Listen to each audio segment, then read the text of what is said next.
Dr. Blackwell, and let me say Hotep Habarigani to my Africana Studies colleagues, contemporaries, and friends, and seekers after the truth all. And let me hasten on to say good morning, good afternoon, good evening, but certainly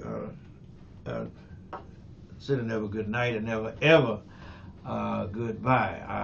I have a trauma against goodbyes ever since I buried my lovely wife Carrie Martin back in 2012. So you forgive an old man who is reticent about saying goodbye. My name is the Reverend Nathaniel Wayne Martin. I'm the pastor of the New Life Institutional Baptist Church here in the city of Los Angeles, and we're located at 8916 South Main Street, and we're being hosted by our sister church, the Shiloh Missionary Christian Church, of whom my good friend, the Reverend Dr. Della F. Holliness, is the proud pastor. And if you're in the area or you come to your mind on a Sunday, come on down and worship with us. We're there from 10 o'clock almost until 2 p.m. Every Sunday. And then we have Wednesday night prayer meeting beginning at 7:30. And then, of course, with the pandemic being over, we're back to our 3:30 service, our 4 o'clock format. And so there's something for all of us, for all of you, and we welcome you. You can say something if you want to. If you don't want to, just enjoy the service. Hey, I've lived long enough to enjoy the person that comes in that door and sits in that pew, because I know they could have been somewhere else, and I'm so glad to have them come by and appreciative when they worship with us or with me. Okay, very good. It goes without saying this is a social justice broadcast, and that means we deal with the environment and the economics, the two E's, which encircles us all. And if you've been around in the last month or so, you know our environment has been a very fiery one. And now our environment, we're trusting that God will bless us, that the mudslides and the erosion of the burned areas will not be too severe. Pray for our brothers and our sisters who are not only fighting the fire and the soil erosion, but now they must battle with the insurance company, because you know the insurance companies insure your house for so much, and it's not going to be sufficient to replace the houses in most cases. So that's the next battle that the people who have been burned out must face. Now they are in the real fire, where the insurance companies are turning their requests down, and if it costs $25,000 just to clean the ground, well, you know what's happening. And so pray for our brothers and our sisters, especially in Altadena, Palisades, and Malibu. They have, a lot of those are not their primary residences, but in Altadena, that's their primary, and a lot of times that's their only house. And now those houses are gone, and to get a replacement house is not going to be a cinch. It's not going to be a done deal because of the new laws, new codes, building codes that are now in place or that have been put in place. And so it's going to be rough going, no matter how you look at it. It's not going to be a lead pipe cinch that if you got insurance that you're going to get that house put back for you.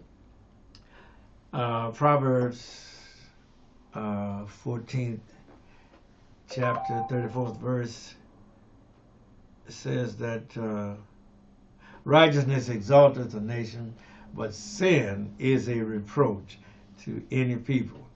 And we are seeing the sin of the insurance companies and the sin of capitalism writ large for us. All right, let me continue reading my scriptures. Habakkuk chapter 2 and verse 2. I'm dealing with the massacres and the genocides that are occurring in Gaza. It says, because thou hast spoiled many nations, all the remnant of the people shall spoil thee, because of men's blood, and for the violence of the land, and of the city, and of all that dwell therein. Verse number 12 says, woe to him that buildeth a town with blood, and establisheth a city by iniquity. And this I always use to address those who take other people's land without giving them fair compensation. There's a verse in the 12th chapter of Luke, the last clause of the first verse, where Jesus talking says, beware of the leaven of the Pharisees, which is hypocrisy. Now, leaven was something that cooks would save to put in the next bread to help season it, leaven it up, and that type of thing. But everybody seasoning was not the same. Wish I had a witness. Now we go to our marching orders, which is Ephesians chapter 6, picking up our reading at verse number 11 and verse number 12, which is what it says in verse number 11. Put on the whole armor of God, that you may be able to stand against the wiles of the devil. For we wrestle not against flesh and blood, but against principalities, against powers, against the rulers of the darkness of this world, against spiritual wickedness in high places. And the word of God for the people of God. And now we must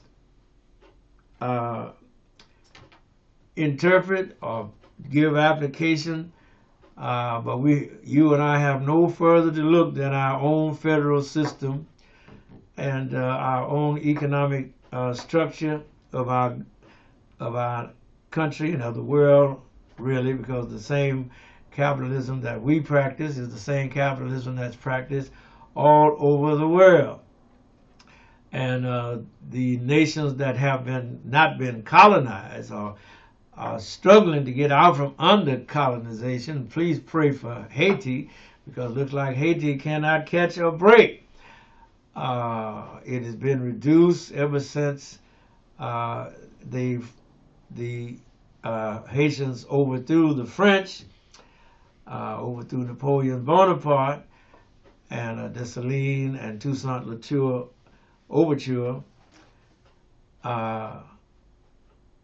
wrought a great victory, which the Thomas Jefferson, neither George Washington didn't appreciate, because it set up the conditions where if the Haitians could get free from under slavery, then it might filter over to the 13 colonies, because remember Thomas Jefferson, that wrote the beautiful words of the Declaration of Independence, was himself a slaveholder, and they were rigidly against the slave getting free, even though they wanted to be free from under British rule. Matter of fact, one of the patriots says, we will not be, speaking to King George III, said, we will not be your Negroes. And that was a reference to how the Negroes were treated in this country, which were brought here in chains and enslaved and worked and not paid for their labor. They tried to teach in the Texas schools that slavery was a jobs program, but no, on the jobs program you get paid.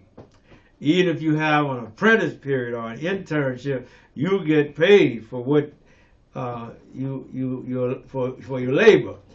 But in our case, and in our foreparents' case, even more so than mine, I'm a later generation, but our foreparents didn't get paid, and so that reparation is still on the books. That account has not been settled, and this is a thorn in America's side because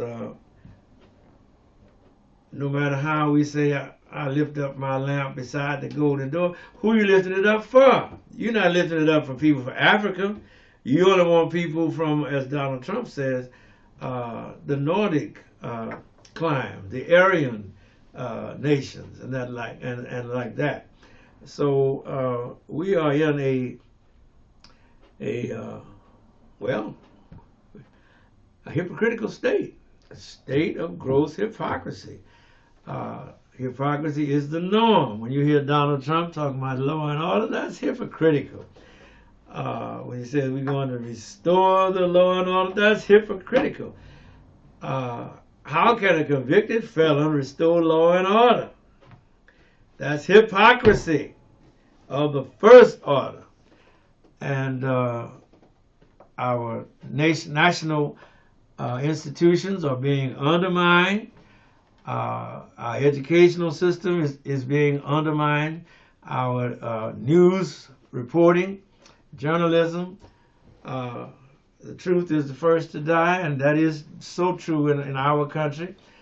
We don't really get the truth when you turn on CNN or Fox News or all of these others. You just kind of glean over here and glean over there, and then do other research and try to check on these so-called facts as they are presented to you. And a case in point is that no independent journalism was allowed to proceed. No independent journalist was allowed to go to report independently in Gaza. It all had to be cleared through the Israeli Defense Forces public relations people. And they had to approve or disprove any journalistic institution that may like to report from the war zone. In other words, a journalist like in my day, an Edward R. Murrow or Mr. Woodward with the Pentagon. That helped with the Pentagon papers. That type of journalism is dead. No, there's no independent journalism. No sir, no ma'am. If you go into those areas, you're going to be censored. And I think the Israelis actually have killed 85 journalists. 85, count them, journalists. And a few of them were American journalists. But that's how truth has been devalued over in that war-torn area. And matter of fact, truth has been devalued over here. Let me not point the fingers overseas. We have so much examples of how truth in journalism has died over here. Our local paper, the LA Times, has become just a propaganda sheet, a bulletin board for the latest propaganda that is being spewed from whatever source that has paid them. Remember, the LA Times rejected to endorse a political candidate because the editorial room wanted to endorse Kamala Harris, but the owner of the paper said, no, you will not endorse Kamala Harris. And that is the state of journalism at this very hour in all across this nation. You can think of the great names of the great journalists that have had to retire or been fired or resign from the LA Times or New York Times. Things are not on a level keel. There is no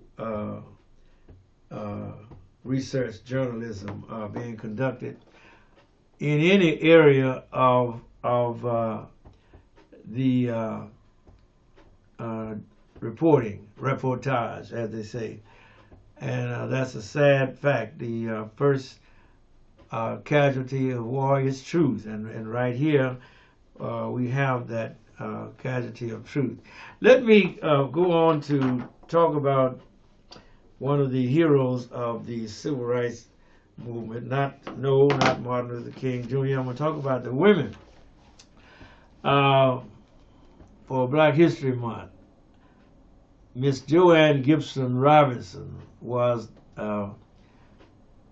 is who we're talking about today, and after Rosa Parks, she is the one who started the Montgomery bus boycott. Now, Joanne Gibson Robinson, the night Rosa Parks was arrested,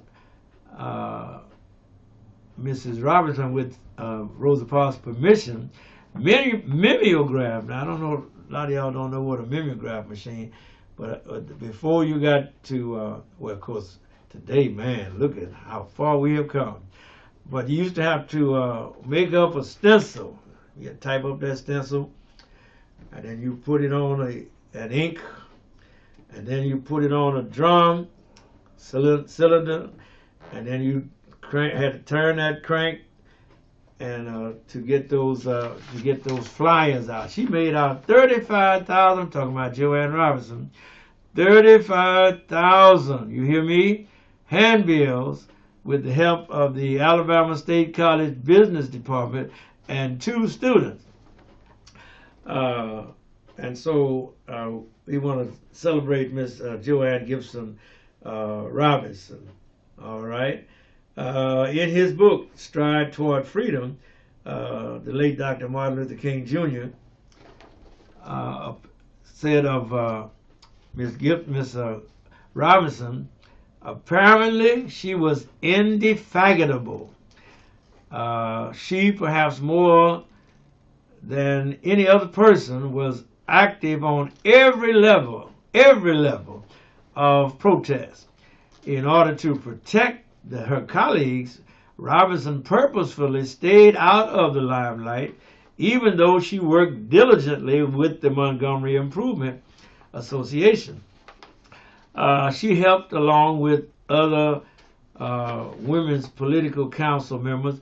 Oh, I forgot to put that in parentheses. She was the president of the Women's Political Council of Montgomery, Alabama, and they had been agitating for years against the treatment of Negroes on the city buses. I use the word Negroes because that was in vogue at the time.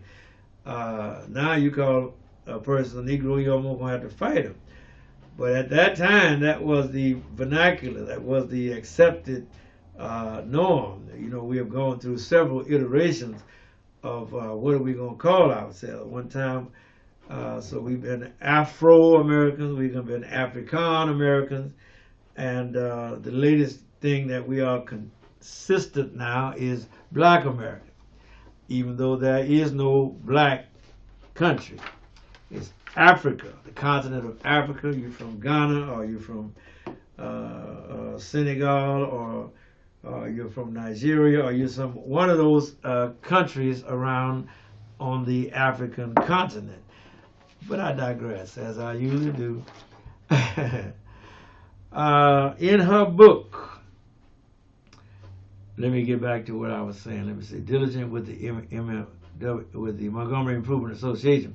All right, she helped, along with other women's political council members, to sustain the boycott by providing transportation for the boycotters.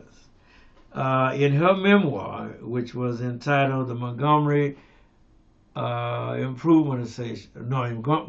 Montgomery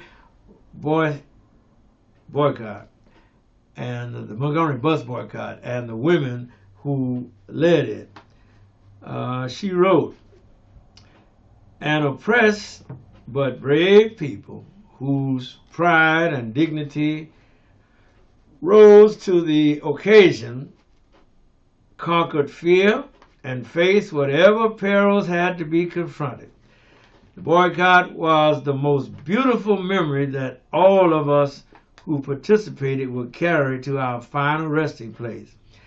After a student sit-in in the early 1960s, remember the bus boycott was started on December 1st, 1955, and it ended in December of 1956 when a judge ruled that segregation or discrimination in public transportation was constitutionally illegal.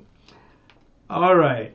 After a student sit-in the early 1960s, Robinson and other teachers who supported the students resigned their position at Alabama State College. And you know, Negroes don't give up their job, because the job was something very, very important. That's how you paid your bills. That's how you bought the house, or you bought the stove, or you bought the couch, or that's how you bought everything. Clothes on your back. You had to have a job. And a Negro without a job in Alabama, my Lord. Anyway, Miss Joanne Robinson stopped teaching at Alabama State College. Then she went up to Louisiana and she taught at Grambling State College for 1 year. And then she came to Los Angeles and taught English in the public schools. In LA, she continued to be active in local women's organizations. Robinson taught in LA schools until she retired in 1976. She was strongly against discrimination. Robinson inspired many young women to join the protest and to fight. Robinson said women's leadership was no less important to the development of the Montgomery bus boycott than was the male and minister-dominated leadership. And so hats off to Miss Joanne Gibson Robinson, as she said. And we need to celebrate our women. And because our women have stepped out and stepped up. And sometime when the men was too oppressed or too scared, the women went on out and stood up for the people. Somebody needs to say amen about that one. And of course there were hundreds or thousands of black female heroines in the Black History movement and in the civil rights. Of course, the civil rights struggle was more or less the period of time in which I was alive, because I was born in 47, and the modern civil rights movement started around 55 with the death of Emmett Till, and it went on from there. And I lived through that history, and a lot of it was very familiar to me, and so we thank God for the heroes and the heroine and the people that stood up and wouldn't back down, and that's what makes it so sad now to see our black politicians being bought off. They're up there in Washington, D.C. going to parties and going on the microphones and doing a lot of pontificating, but they're not standing up against that president. They're not standing up against Elon Musk. They're rubber stamping these political nominees that Trump is putting forward. Mind you, that a lot of these political nominees that are getting these positions are not qualified. The woman that is becoming the head of the Department of Education, she is not qualified. And she claims she's taught in school, but she doesn't know nothing about education. 5 minutes? All right. Linda McMahon and Robert F. Kennedy Jr., who has now been confirmed by the Republicans and the Democrats to be the head of the Health and Human Services Department. He now is in a position to stop the vaccines, the necessary vaccines that may be needed coming down the road. And he's over the CDC. And so now he's able to block needed medicines or needed research. And I fault our Democrats because a lot of them voted for these people. And you're supposed to stand in the gap, as the old prophet in the old days, as God said, who will make up the hedge? Who will stand in the gap for the people? And we put these politicians in there to do that function, stand in the gap. But of course, they have all become milk toast and noodles. What you call that, cup of noodles. And they don't really stand for anything but party loyalty. And going to the next celebration, being on the TV, being on the microphone, but they ain't saying nothing.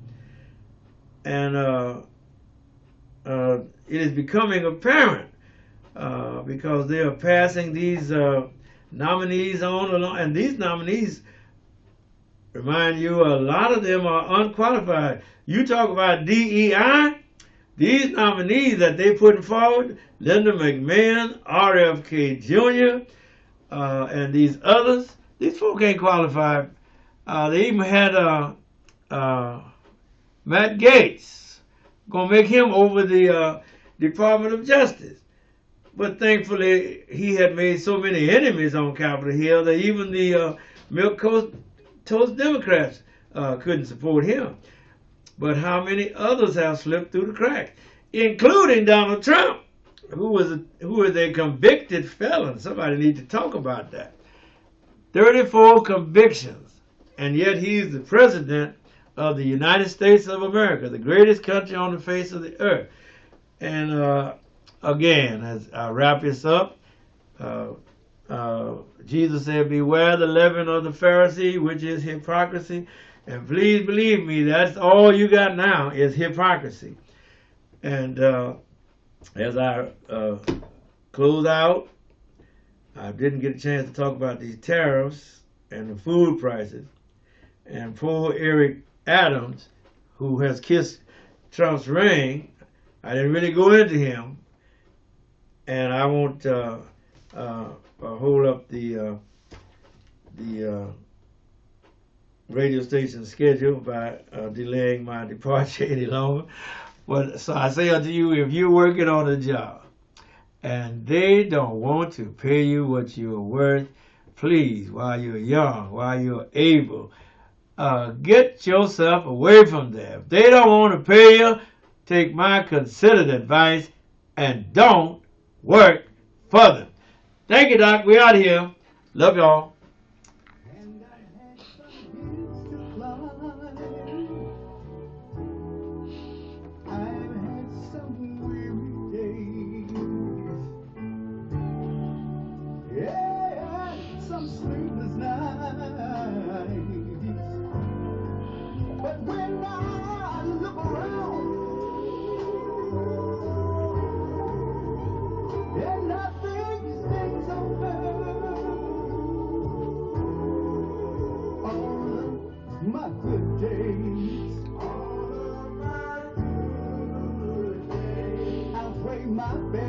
Yes, they do.